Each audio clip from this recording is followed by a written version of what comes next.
Juan, a strange day of racing out there, but in the end, a great day of racing for EF Education-EasyPost.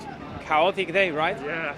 We talked about it this morning before the race at the meeting. Like this kind of stage is first stage in a big tour. When it's raining like this on a slippery roads, this could happen. And at the end, it happened. That you arrive to the runabouts. GC riders start crashing, and then they start with this slow down please, otherwise we are going to kill each other here. And we had that in mind, and that's why we had 3 riders to try to be in the break today, because we knew that we could have the jersey at the end of the day. And at the end, maybe it was a small chance, but we played the card, and now we have the jersey. The escape was the smartest and best place to be at the start of today's race. Yeah, of course. And what does this jersey mean for you guys coming here with, you have other goals as well, but picking up the jersey right now is a good bonus, I assume? Of course it is. I mean, we did also an incredible time trial yesterday. We rode yesterday protecting Hugh as well, right? So we had to wait for him a couple of times, and otherwise maybe we could win the stage yesterday, to be totally honest. And now, to have the red jersey at the Vuelta with one rider that is his first tour ever, and second day in a big tour, and he's having the jersey, and, they need to believe that this kind of things is possible, even when you don't have a team that in theory, on paper, is one of the strongest, right? But we saw this many times, that if you have a small chance and you race for it, like totally concentrated and focused for it, then you have the chance to make it, right? And it's what they did today. Is it fair to say that the moment the jersey was won was that moment when Van Baarle went to the front and did with his hands exactly what you just showed me, sort of said to everyone, calm down? But this could happen. And this is not the first time that we see it. It was super dangerous, people crashing everywhere. We knew that the time is going to be stopped at the 9Ks to go, so why? Why not? I'm not saying why. I'm saying riders were thinking, what are we doing here, fighting so fast with 80 runabouts in 10Ks, right?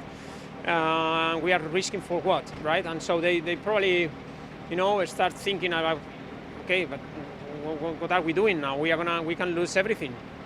That's why. But at the end, it's something that can happen, and the riders, they take their own decisions, and they see that it's dangerous, that they are racing for what, right, at that point of the race. But obviously DSM was defending the jersey, and they were the ones that with more interest into it.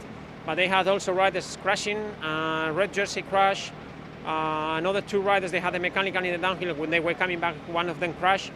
So it was not an easy day for nobody, but in a chaos you can have these kind of surprises, but you need to play the card for it.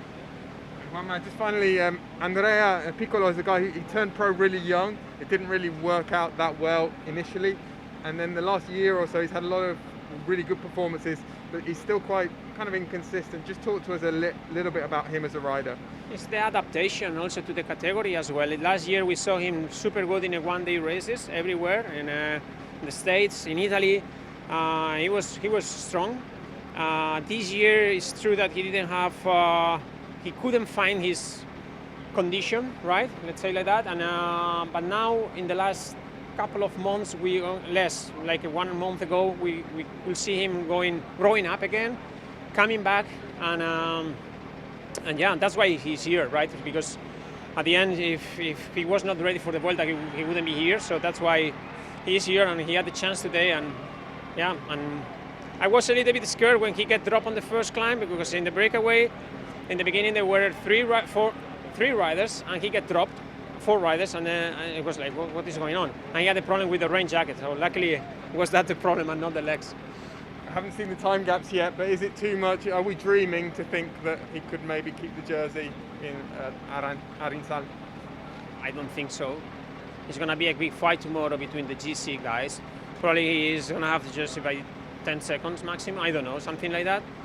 Let's see. We have riders here that they can climb, but first we are going to enjoy the moment, right? And then we will see what we do tomorrow.